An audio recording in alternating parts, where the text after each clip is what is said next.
जय हिंद, वंदे मातरम। दोस्तों, मैं आपका दोस्त विकास सिंह आपका स्वागत करता हूं आपके अपने परिवार इंडियन स्टडी क्लासेस आईएससी में। दोस्तों, आज हम डिस्कस करेंगे कंप्यूटर फंडामेंटल के टॉपिक का black diagram of computer and types of memory.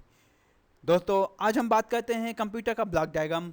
Computer किस बेस पे काम करता है, उसका वर्किंग प्रोसेस क्या होता है, इस पे हम डिस्कशन करेंगे और बात करेंगे टाइप्स ऑफ मेमोरी। मेमोरी कितने टाइप्स की होती है, बेसिक टर्म उसके टाइप्स देखेंगे इस लेक्चर में। अभी तक मैंने कंप्यूटर की डिफिनीशन, कंप्यूटर के कैरेक्टरिस्टिक्स, लिमिटेशंस और टाइप्स ऑफ कंप्यूटर के बारे में पिछले लेक्चरों में मैंने डिस्कस किया है।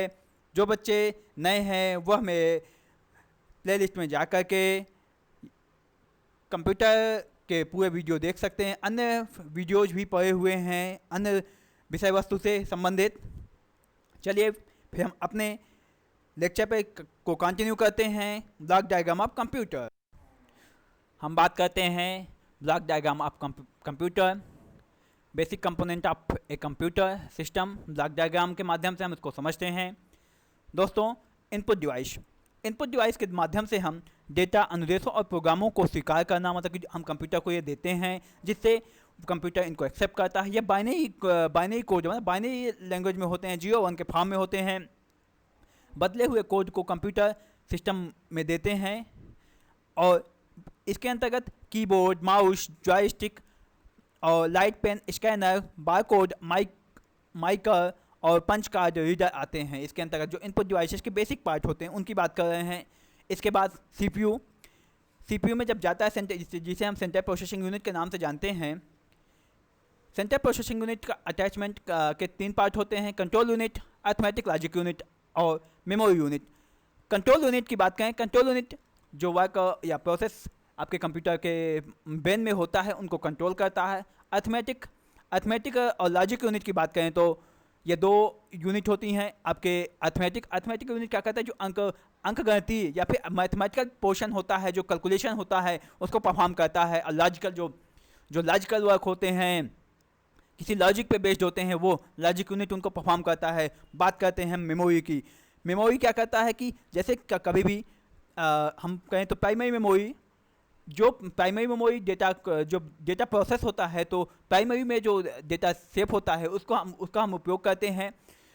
अगर यह प्राइमरी मेमोरी या फिर सीपीयू आपका सेकेंडरी मेमोरी से भी कनेक्टेड होता है, अगर हमें ज़रूरत पड़ती है तो प्राइमरी मेमोरी में डेटा अगर वो उपलब्ध नहीं है तो सेकेंडरी मेमोरी से रिक्वेस्ट करके उस डेटा को हम वहाँ से उठा लेते हैं, वो प्राइमरी मेमोरी में आ जाता है। जो एप्लीकेशन हमारे सिस्टम में चलते हैं वो प्रोग्राम आपके प्राइमरी मेमोरी में होते हैं और हम इसके लिए हमारे पास प्रोग्राम हमारा फास्टली काम करे, इसके लिए कैश मेमोरी और रजिस्टर, इनका भी हम रैम, कैश मेमोरी और रजिस्टर का भी उपयोग करते हैं। यह एक बहुत ही छोटी लेकिन बहुत ही फास्ट मेमोरी होती हैं।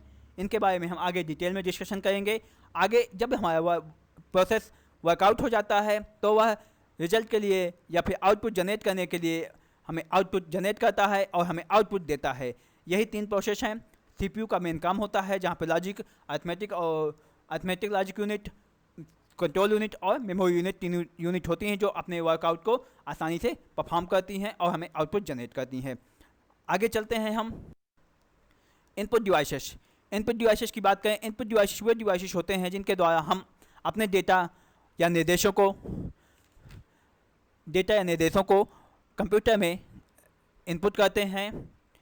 यह इलेक्ट्रॉनिक से चलने वाली डिवाइस है जो कि इलेक्ट्रॉनिकली काम करती है और कंप्यूटर के हमें इनके माध्यम से 0-1 के फॉर्म में कंप्यूटर को डेटा देते हैं।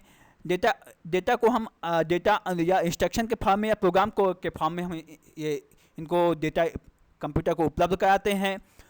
यह जो हम डेटा कंप्यूटर को उपलब्ध कराते हैं वह 0 और 1 के फॉर्म में होता है। इसके अंतर्गत keyboard, mouse, joystick, light pen, scanner आदि आते हैं। इनपुट डिवाइसेस वे डिवाइसेस हैं जो हमारे निर्देशों अर्थात इंस्ट्रक्शन, आदेशों अर्थात कमांड को कंप्यूटर के मस्तिष्क, ब्रेन, सीपीयू तक पहुंचाते हैं। इनपुट डिवाइसेस जो हमारी लैंग्वेज है, जो हमारी भाषा है, उसको 0-1 के फॉर्म में कन्वर्ट करके कंप्यूटर के ब्रेन अर्थात सीपीयू तक पहुंचाने वाली जो डिवाइसेस होती हैं उसे हम इनपुट डिवाइस कहते हैं। आगे चलते हैं दोस्तों, ये आपके बेसिक इनपुट डिवाइसेस हैं। Keyboard, mouse, joystick, track ball, light pen, touch screen, digital camera, scanner, digitizer, tablet, barcode reader, OMR, OCR, MICR और ATM, ये आपके होते हैं आपके इनपुट डिवाइसेस। आगे हम चलते हैं सीपीयू। सीपीयू का पूरा नाम सेंट्रल प्रोसेसिंग यूनिट होता है। इसमें 3 पार्ट होते हैं, ALU, arithmetic logic unit, memory और CU। दोस्तों हम सीपीयू की बात करें, इसको हिंदी में इसका हिंदी नाम केंद्रीय संसाधन इकाई है। केंद्रीय संसाधन इकाई है। यह कंप्यूटर का सबसे महत्वपूर्ण भाग होता है, अर्थात इसके बिना कंप्यूटर सिस्टम पूर्ण नहीं होता, अर्थात कंप्यूटर वर्कआउट नहीं कर सकता है। इसमें सभी डिवाइसेस जुड़े होते हैं, कीबोर्ड, माउस, मॉनिटर, जितने भी कंप्यूटर के डिवाइसेस होते हैं वह सीपीयू से जुड़े होते हैं। सीपीयू कंप्यूटर का ब्रेन होता है। जैसे हमारे शरीर के प्रत्येक पार्ट जो है हमारे ब्रेन से किसी न न्यूरॉन से या फिर किसी न किसी नसों के माध्यम से जुड़े होते हैं, इसी प्रकार कंप्यूटर के हर पार्ट उसके सीपीयू से जुड़े होते हैं। सीपीयू को हम सेंट्रल प्रोसेसिंग यूनिट के नाम से जानते हैं। इसके 3 पार्ट होते हैं, ALU, मेमोरी और CU। हम बात करते हैं ALU की। अरिथमेटिक एंड लॉजिक यूनिट को संक्षेप में ALU कहते हैं। यह यूनिट डेटा के अंकगणितीय क्रियाओं जैसे जोड़, घटाना, गुणा, भाग या तार्किक क्रियाएँ जो होती हैं, लॉजिकल ऑपरेशन होते हैं, उनको लॉजिक यूनिट के माध्यम से करते हैं। ALU कंट्रोल यूनिट से निर्देश लेता है। ALU कंट्रोल यूनिट से निर्देश लेता है। यह मेमोरी से डेटा प्राप्त करता है तथा प्रोसेसिंग के पश्चात सूचना को मेमोरी में लौटा देता है। मतलब कि जो हमें इंफॉर्मेशन प्रेजेंटली ज़रूरत पड़ेगी वह प्राइमरी मेमोरी से हम रिक्वेस्ट करके सीपीयू वो कंट्रोल यूनिट के अंदर में रह करके वही वहाँ से रिक्वेस्ट करेगा और उसको तुरंत उठा लेगा। ALU कार्य करने की गति इतनी तीव्र होती है कि वह लगभग 1 लाख गणनाएँ प्रति सेकंड कर सकता है, इससे भी ज़्यादा। और जो अच्छे के सिस्टम है सुपर कंप्यूटर, वह तो 10 लाख की गणना या फिर आपके इससे भी अधिक गणनाएँ 1 सेकंड में कर सकते हैं।